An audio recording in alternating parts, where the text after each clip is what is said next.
Alright, Shamu everyone. I hope y'all have had a great weekend. We are now getting back to the history of the left-hand path. The funnel's closing in, everything's coming down. We last talked about the Fraterna Satanae, and it got dark, it got heavy, and we're gonna jump forward into something a little darker and heavier too. Well, maybe not darker. I doubt darker, but it's definitely gonna be heavy. No, I need you to not make sound. But where we're going is we're still in the 1940s. Specifically, we're gonna travel to 1949. World War's kind of over. People have fled to Argentina. Ideas are now being seen as not good in the wider world.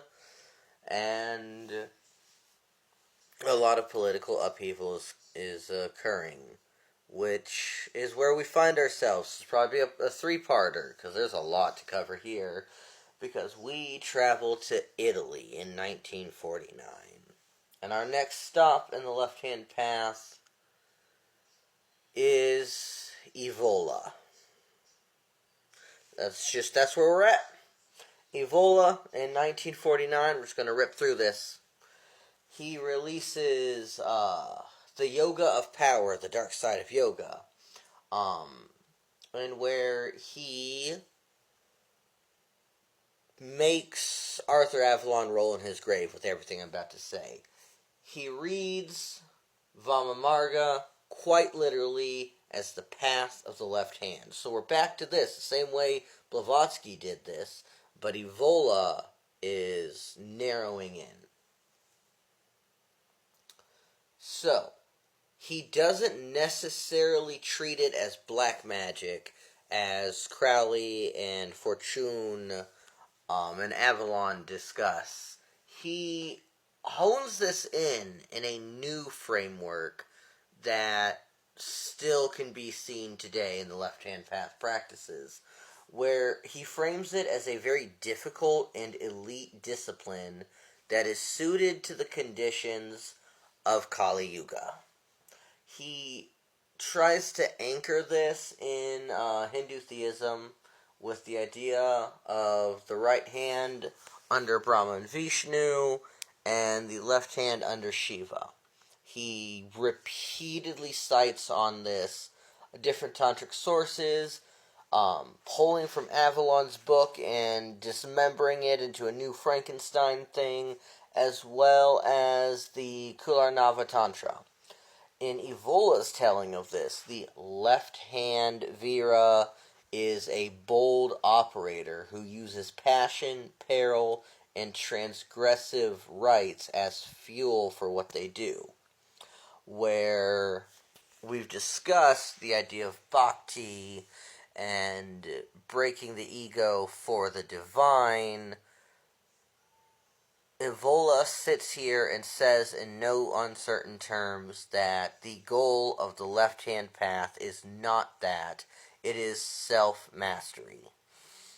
He begins to normalize the left-hand path as initiatory instead of the inherently immoral. He kind of echoes a lot of Woodrow Arthur Avalon's corrections, but then goes further in praising this idea of the Vama temperament and its connection to this like poison into medicine strategy.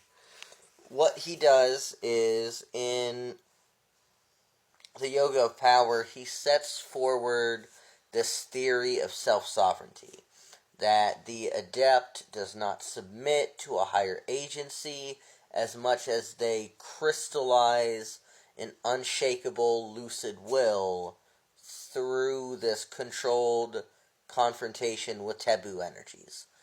Now, what this is completely opposite. If you go back to when we talked about bhakti and why we break these things,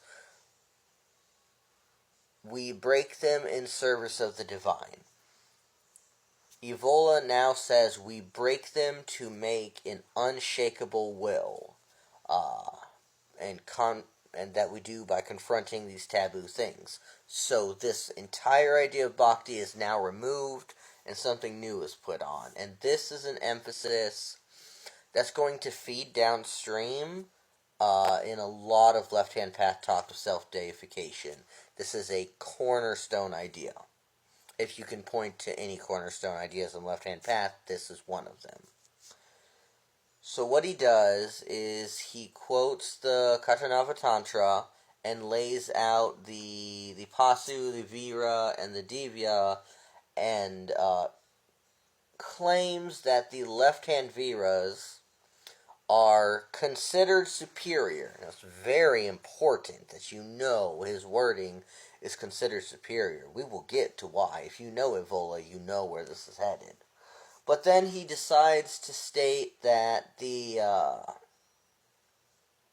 on the left-hand route, the adept becomes the ultimate sovereign. They become Chakravartin, which doesn't track. It doesn't track with the stuff. Now, a huge focus for Evola, his entire backdrop for what he's doing, is discussing Kali Yuga and the age of Kali Yuga, where he says you don't flee your body and you don't flee the world, you master and transmute the forces of sex, passion, and poisons into a fuel for the sovereignty. His book, Revolt Against the Modern World, says that our current time, well, that time, 1940s, was Kali Yuga, and calls for a revolt of those who would refuse that there's materialistic decay. People who would refuse materialistic decay. He comes up with this ride the tiger strategy, and basically says don't oppose the torrent head on, stay inwardly unconditioned, and use the forces against themselves. You ride them until they exhaust themselves. So Evola tries to cast the left-hand path into this like Shiva-colored way as a perilous but legitimate path that is uniquely suited to the fact that we are in Kali Yuga and that a qualified elite operator is capable of this. Now, all of this is Evola writing on how a mage, how a magician, how anyone spiritual should be operating and should be holding themselves during the time of Kali Yuga. And this is a very important backdrop for Evola. He writes in many of these that this is the time. His whole thing is based on Kali Yuga. Sadly, his whole thing on Kali Yuga is incorrect.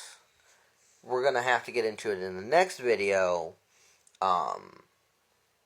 about what he was saying versus what the texts say and what the path says. But know that all of this that he says presupposes the existence of Kali Yuga almost at its epoch in the 1940s. I will be right back for the next one.